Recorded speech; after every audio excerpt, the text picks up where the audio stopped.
Buat turun semua, terus dulur ini waktu duha. Jadi ini susu etawa. Nah, kita minum dulu susu etawa.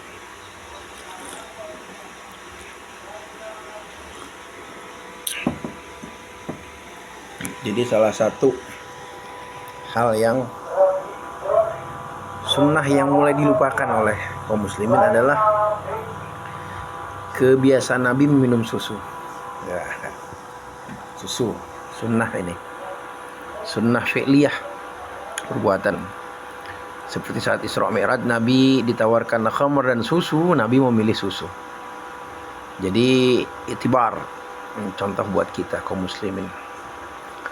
Terus menghadapi sesi perjuangan yang sangat berat ketika itu, perang batin yang berkecamuk di jiwa sahabat, hijrah. Karena hijrah itu penentuan titik awal dan titik balik. Jadi orang hijrah itu hartanya ditinggal. Sayyidina Abu Bakar As-Siddiq kaya raya saudagar, harta ditinggal.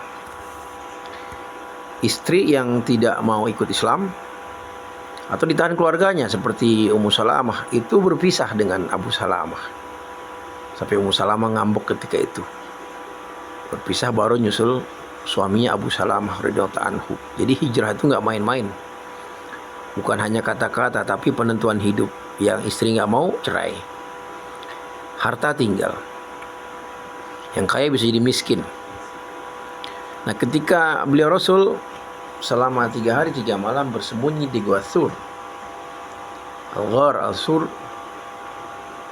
Nabi bersembunyi di sana karena menghindari kejaran kaum musyrikin. Ingat tuh, Nabi itu sebelum Allah tolong lewat malaikatnya di Gua Sur, Nabi mengerjakan perbuatan-perbuatan manusiawi. Apa? Hijrah. Rumah Nabi dikepung, Nabi menyiapkan Sayyidina Ali bin Abi Thalib. Jadi jangan hanya kita ini menyandarkan pada Allah tapi nggak berbuat sifat-sifat manusiawi. Nabi dikepung, mau dibunuh. Nabi keluar tengah malam. Nabi jalan memutar. Jadi seharusnya Nabi itu ke arah ke arah Gua Sur itu ke utara, ke selatan. Nabi memutar ke arah Yaman. Jadi buat menghindar. Jadi Nabi bersiasat jalannya. Nah, ketiga apa? Nabi jalannya jinjit biar nggak tapak kaki Nabi biar nggak utuh. Itu bersiasat. Jadi perbuatan-perbuatan manusia Nabi kerjakan. Jadi jangan hanya menyandarkan wah ini yang goib pertolongan, tapi Nabi mengerjakan dulu. Nah, kemudian bersembunyi di Gua Sur. Sampai Abu Bakar Siddiq menggendong Rasul tidur di pangkuan. Abu Bakar Siddiq sampai menangis menahan gigitan ular karena nggak mau beliau Rasul terbangun. Nah, ada yang unik ketika Nabi di sana itu, para intel yang disembunyikan, yang dia membawa kambingnya ke Gua Sur, kemudian diperah susunya. Nah, itu susunya dikasih ke Nabi. Jadi di saat yang terpenting, tergenting ketika itu, ketika dedengkot jahiliyah musyrikin buat sembara temukan Muhammad hidup atau mati, dibentuk para pemuda-pemuda jawara, dicari ke Gua Sur. Nah, beliau Rasul itu meminum susu. Nah, ingat tuh. Jadi susu ini sunnah Nabi yang dilupakan, minuman para pejuang, para orang sukses. Nah, kita kembali, walaupun kita memang kelemahannya nggak langsung diperah karena ini industri. Ini susu etawa. Kata Sayyidah Aisyah ketika sahabat bertanya apa yang Nabi kerjakan sehari-hari, seperti kita, bashar, seperti manusia.